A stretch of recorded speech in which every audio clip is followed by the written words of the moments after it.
విదేశీ మతాలు ఏంటి అంటే మనల్ని విగ్రహారాధకులు, బొమ్మని పూజించే వాళ్ళు, మనం పాపాత్ములము అని ఒక ముడి కట్టేసి టైటిల్ వేసేస్తున్నారు.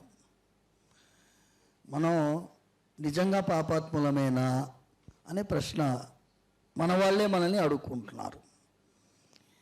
అయితే భగవంతుడికి ఒక 5 రూపాలు చెప్పబడ్డాయి.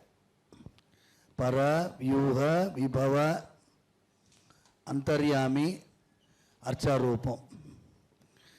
భగవంతుడు ఎలా ఉంటాడు అనే దానికి, ఎందుకంటే వేరే మతాల గ్రంథాల్లో భగవంతుడు ఎలా ఉంటాడో చెప్పలేదు. మీరు ఖురాన్ తీసుకున్నా చెప్పలేదు, ఇస్లాం తీసుకున్నా కూడా భగవంతుడు అనేటటువంటి స్వరూపం ఎలా ఉంటుంది ఒక ప్రశ్న సైంటిఫిక్గా మీరు అడగాలి. How does God look like? భగవంతుడు ఎలా ఉంటాడు అనే ప్రశ్న అడిగితే సమాధానం లేదు. అందుకోసం వాళ్ళు విగ్రహారాధన ఒప్పుకోరు. మనం భగవంతుడు ఎలా ఉంటాడో చూసినటువంటి దేశం ఇది. 11వ అధ్యాయంలో